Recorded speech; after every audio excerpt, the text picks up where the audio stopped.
Detroit Become Human was produced over a period of 4 years. Here in Paris, we have a team of about 180 people, and to that, we need to add also all the outsourcing with our partners in the Philippines, in China, Vietnam, and in India.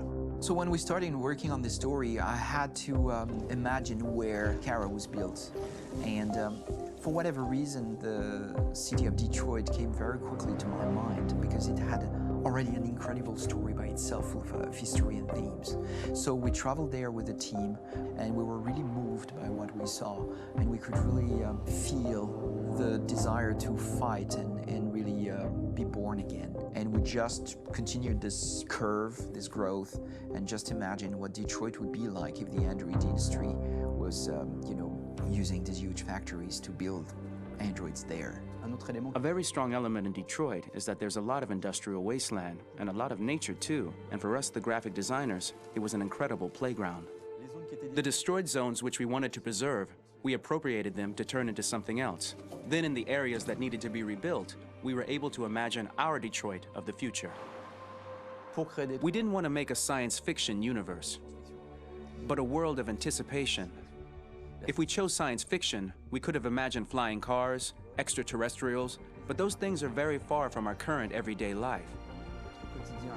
Anticipation is more about gleaning from our contemporary reality, the one we know, because Detroit is set in 2038, and 2038 is tomorrow. The difficulty we had was sticking to reality. That is to say, technology becoming more and more invisible, a lot more elegant, and at the same time, making it visual. So all the computer equipment, autonomous cars, we simply had to invent. They are in fact very technological objects, but at the same time remain very credible and ingrained in reality. To create a cohesive universe in the fashion and clothing of the human characters in 2038, I didn't want to put an accent on strange shapes, or really vibrant colors, and things we wouldn't know. That I wanted to keep for the androids. The goal was to create something familiar which we can identify with in this future setting. Working on the artistic direction for the androids was a bit special because this is a project about the place they could occupy in the human world. It was out of the question for them to be too beautiful or too perfect. They had to correspond to every social class, rich and poor. Inspired by everyday utilitarian clothes, I brought a modern touch by adding dynamic display surfaces, the armband we can see on the side, the triangle on the front and back, an LED. Like that, there's no confusion. Wait. You're sending an android? All right, ma'am. We need to go. You can't do that. Why aren't you sending a real person? Once we cast the actors, we travel to meet them in order to scan their faces. We record the structure of their face with the scan, and we record the colors and patches of skin with photography. Once we have this information, we will use this as a basis for modeling and creating the characters. The artist will make it more realistic, but will also enrich it. He will propose ideas which we will develop together. Finally, we will have a character with character who corresponds to the project and the world. When the actors come to Quantic Dream, we show them the design, what their image will be, and what they will look like in the game. This extra information gives them another dimension and color to connect with emotionally. It helps them think about how to play their character. Your mission. That's all you care about, huh? You should consult a professional who can help you. Beat it, you hear me? Get the hell out of here! So there are 3 types of shoots at Quantic Dream. Shooting and performance capture, where you capture the whole actor, his voice, his face, and his body. These shoots are obviously done with American actors because the game's original version is in American English. After that, there are the body-only shoots, representing around 250 days of filming, while the performance capture is 100 days of filming. Now, body-only shoots, there are 2 types. There are the action shoots and the technical shoots, which are mokit shoots. Mokit is when the player controls a character on the screen, and he moves in an environment to explore it. This is of particular importance at Quantic Dream, and therefore we shoot a lot to offer a unique context for each scene and each character. To prepare a motion capture shoot, we first get together to look at the sets we need, the animations that we want to shoot, which ones need to be grouped together or which ones need to be cut and shot at another time, so that we get the most out of the shooting day. This often means shooting scenes out of order, especially those with big props or accessories, like a big car, for example. So we shoot all the animations related to that particular prop first.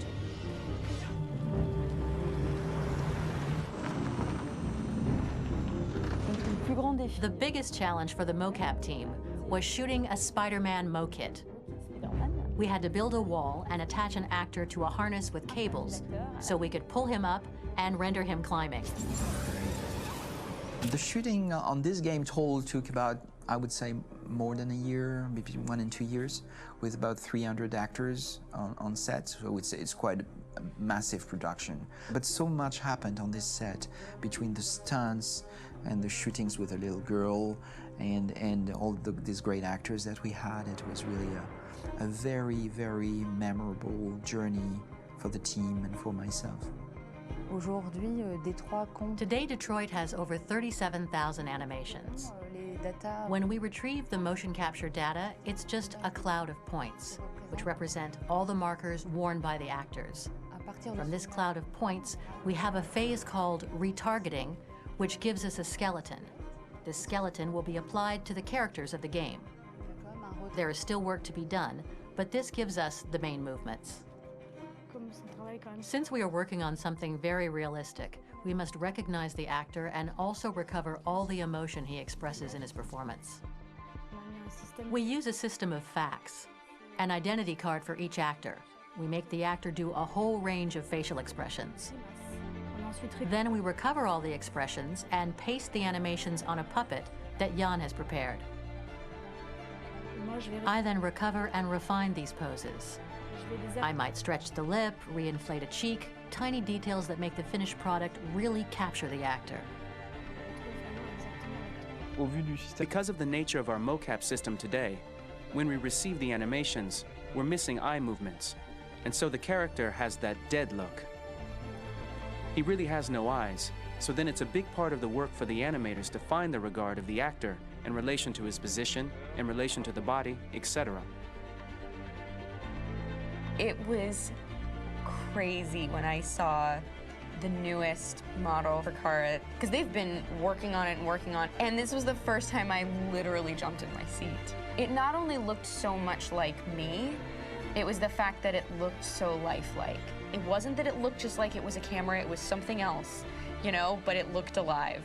It's exciting, and it's kind of terrifying. Game after game, we learned the rules of optics and filming, and our goal with Detroit Become Human was to have cameras that would actually emulate the optics of a real physical camera. So basically dealing with real-world imperfections was our main task, and just to make cameras look as real as we can. Once the animations are shot and processed by the animation department, integrated and polished, we film them. That is to say, we really do a mise en scène, as in cinema.